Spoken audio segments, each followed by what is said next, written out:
Well, before I begin my formal speech, as those who were in attendance last night, they know I like to do a few things ad hoc. Last night, if you were there, you got to see me sing and even tell a few jokes, and I'm not a funny guy. So today, I like to start by saying, I'm first generation as well. So if you're a first generation graduate today, stand up, give yourself applause.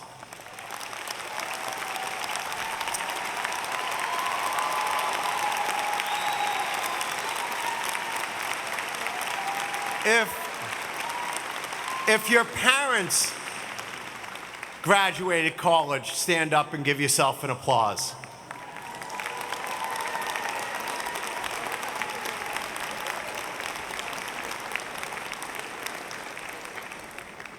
If your parent, friend, work at Suffolk, donated to Suffolk, is on the faculty of Suffolk, or my wife who's here watching me today, stand up and give yourself an applause. That's all of you. And the trustees. So I always like to start by peaking early. I just got a standing ovation and my speech hasn't even begun. The other thing I'm going to go a little off script before I begin is, as you know from my background, one of my closest friends is President Obama, who was all about hope and change. And today, President Kelly spoke a lot about hope. So another way I'm peaking is last night I sent him my speech. He responded to me that was a great message. So I know whether you like it or not, there's someone a little more senior who actually thought it was pretty good. So the only thing I'm asking you today is listen to my words, reflect on it, think about it, and if something can help you a little bit, then I think I won today. So now to my speech. As I told the group last night, it's 15 pages, it's 22 font, I'm in my 60s, and that's about a minute a page, but I'll go a little slower. Thank you, President Kelly, Dean Zung, and the Sawyer Business School students, graduates, alumni, family members, friends, supporters, trustees, Chairman Lamb, and others. Today happens to be the 40th anniversary of my graduation from the University of Pennsylvania, where I was an undergraduate at the Wharton School and received my Bachelor of Science in Economics. So I am honored to be celebrating my special day with all of you. And I guess it's a pretty big day for you too. I remember how incredibly proud I, as well as my parents, were on that day. There was so much excitement to begin the next phase of my life. Suffolk also has a special significance for my family, as my brother and sister both have degrees from the school. So I have strong connections to Suffolk, to Boston, and I hope to all of you, the class of 2024. I recently went back and read the commencement speech given to my class 4 decades ago by then Philadelphia Mayor Wilson Goode. What's amazing is that speech still resonates 40 years later. To paraphrase, the mayor criticized all those who predicted the downfall of our cities. He reminded us that urban hubs like Philadelphia and Boston, where we sit today, are society's center of education, recreation, and culture. They are the sites of our universities, our museums, our medical centers, and our parks. Most importantly, the mayor spoke about how these cities are the source of our intellectual vitality because of the people they bring together, like all of you here today. It's in places like Boston, on campuses like Suffolk's, where young and talented people come together from backgrounds, races, religions, and lived experiences, and to foster this diversity, to learn from and with one another, and lead us into the challenges and tomorrow.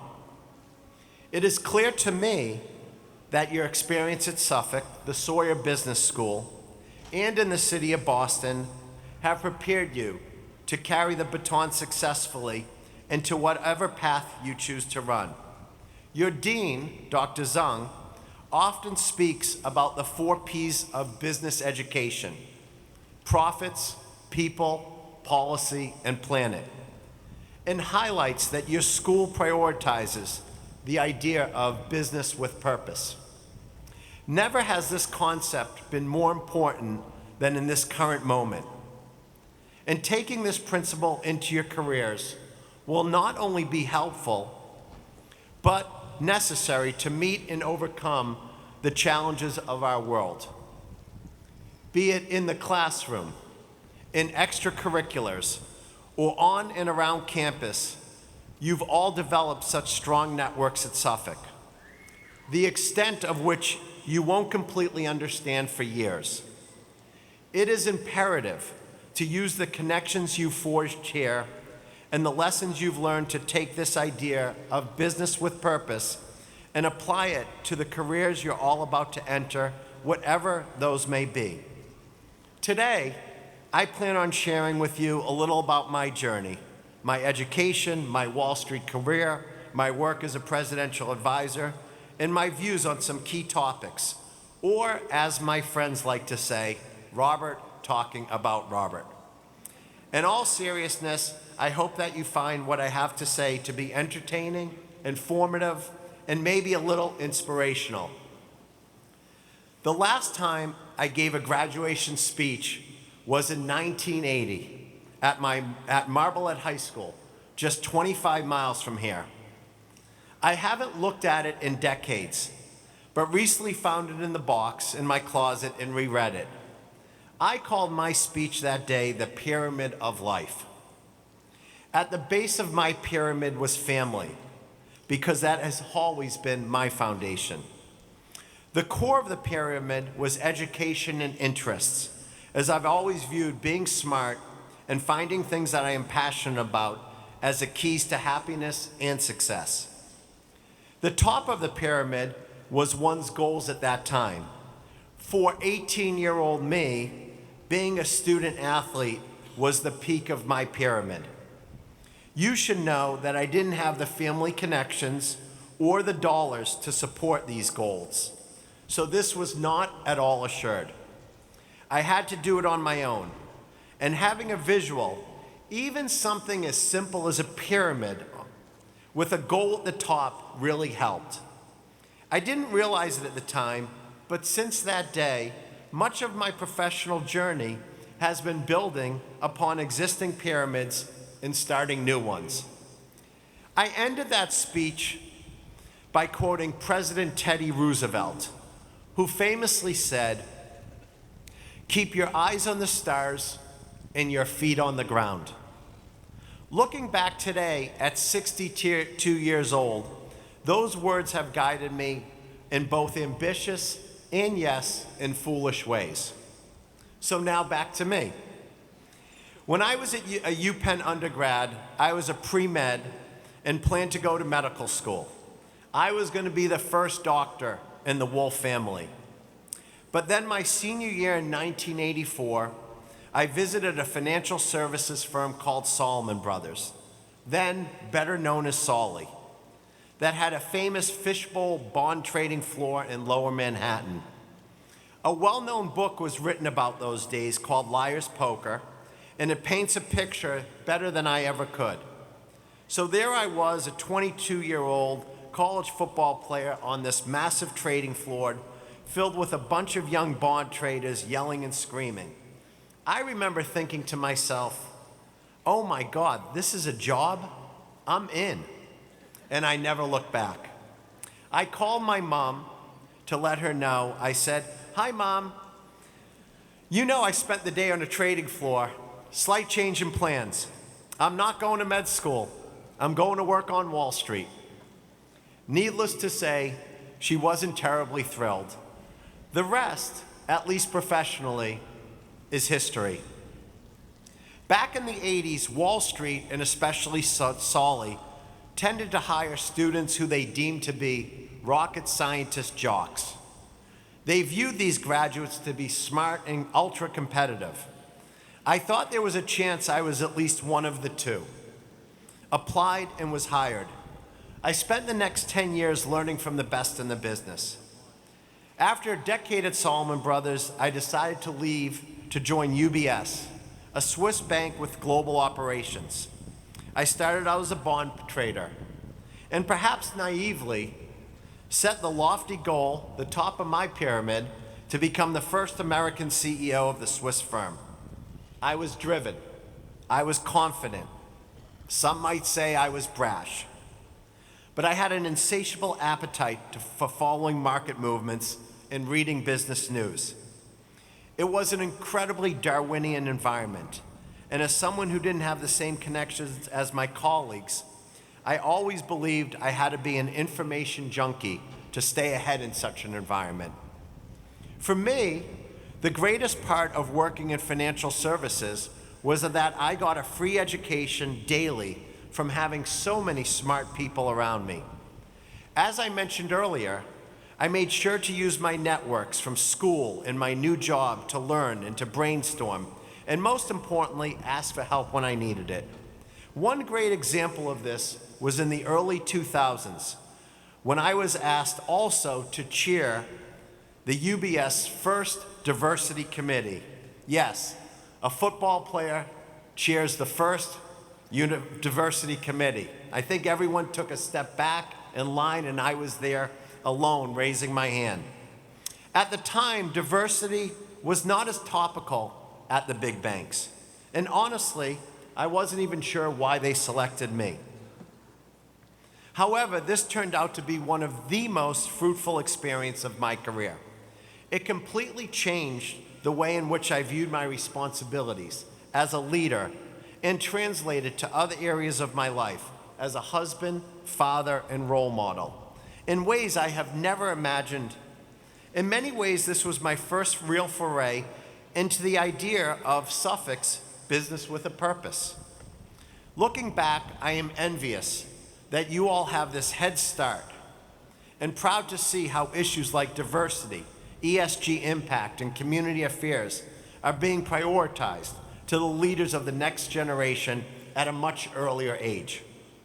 Realizing that it was possible to do well by doing good became my North Star in my career and helped guide me towards interests outside of finance that have changed my life for the better. At 22 and 32, and even 42, I thought I had it all figured out. But the world changed, and I had to change with it. There is no direct line to success, and it's a much windier road than you realize when you set out. Sometimes the turns can be quite sharp, but with a little luck, a little instinct, the right people around you, and strong habits and preparation, the new roads will generally be rewarding and well worth the effort. My next phase in my career was both unanticipated and the most exciting. In late 2008, change was in the air, both personally and in society at large. I was closer to 50 than 40, and my sons were no longer young kids.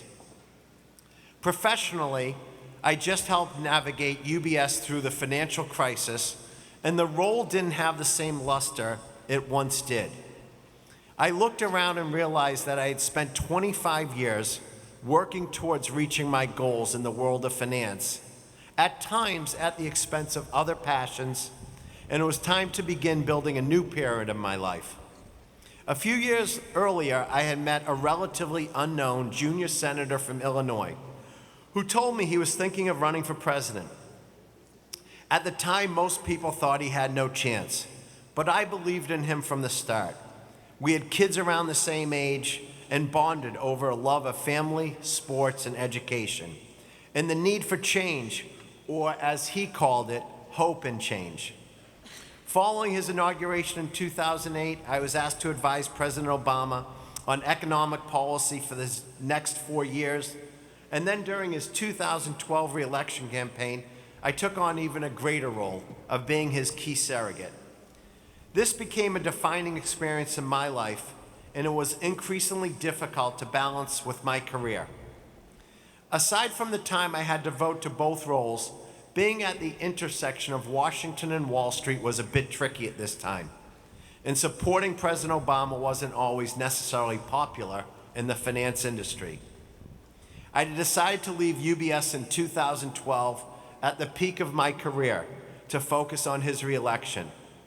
Being in the president's inner circle allowed me to meet so many smart people from backgrounds much different than my own, thus changing my perspective on what I wanted to be doing and who I was going to be doing it with.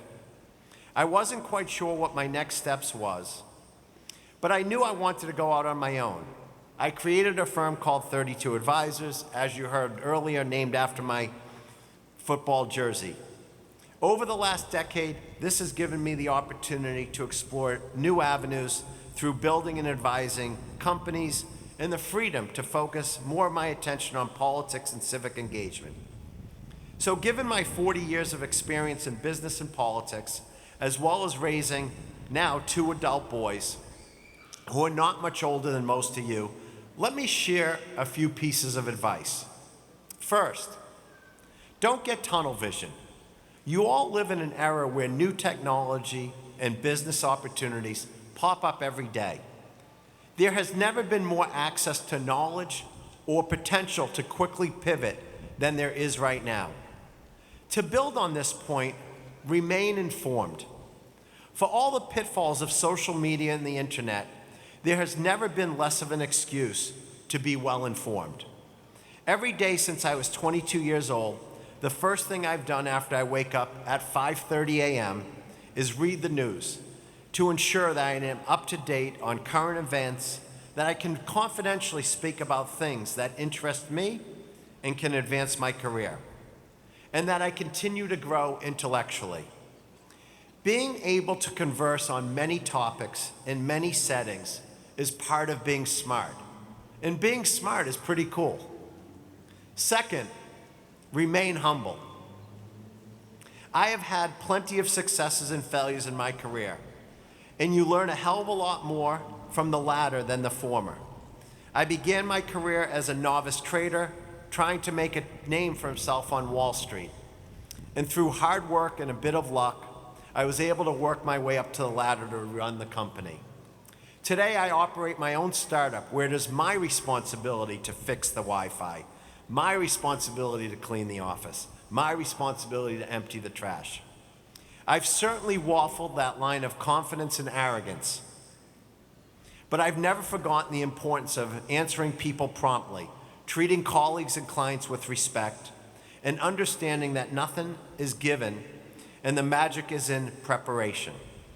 Third, and I'm going to put my parent hat on here, understand that in this digital era, things that you say and do, even at an early age, can stick forever. They can't be erased. I feel for young people today. You do not have the same ability to make mistakes without repercussions. I had that ability in the past, and I made a ton of mistakes. But that is the reality. Obviously, we are in a time of incredible strife on college campuses and in major cities. Things feel incredibly polarizing, more so than any time I can remember.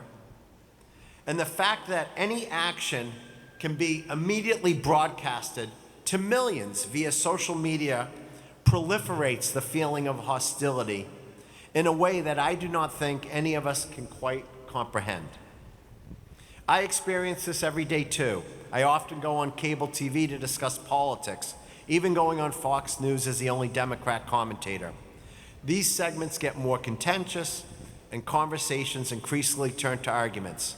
So I understand and struggle with the difficulty, but also the necessity to listen, to try to understand, and at times, I just have to shut up. I've been the subject of news pieces, some very tough to take. So having lived in the public eye a bit, my golden rule has always been to ask myself the following. If I, or the people whose opinions I trust and value most, heard what I said, would they respect it? Or for me, it's always been even simpler. Don't do anything that you wouldn't want to read about on the front page of your local newspaper. This is not to say do not speak your mind. It's not to say do not stand up for your values. Do not stand up for what you believe in. For many of you, it may be climate action or immigration or war or a plethora of other challenges the world is facing. You all have a voice. And it's not only your right, but your responsibility to make sure it's heard. As the late John Lewis, one of our country's greatest congressmen and civil rights leaders, famously said, "Cause trouble, but good trouble." Know the difference between free speech and hate speech. Be between open-mindedness and closed-mindedness. Regardless of where you stand on any issue, have a willingness to engage in open and honest dialogue. And as I say to my kids, think before you act. So to take it back where we started, I'd like to thank you all for taking the time to hear me speak today. I hope that each of you can take away something to consider in your next phase of life, and that my journey can serve as a reminder and example that there is no straight path, but that if you work hard and surround yourself with smart people, the turns are much easier. I am so proud and humbled to have this opportunity to speak to Suffolk's Sawyer Business School class of 2024. And I'd be remiss not to thank you all in helping me complete one of my lifetime pyramids. Yup, I finally got that doctor's degree. If only honorary.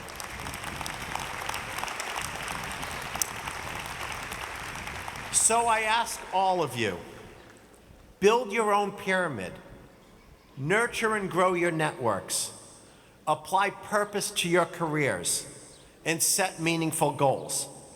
I know I will be challenging myself to do the same. Thank you.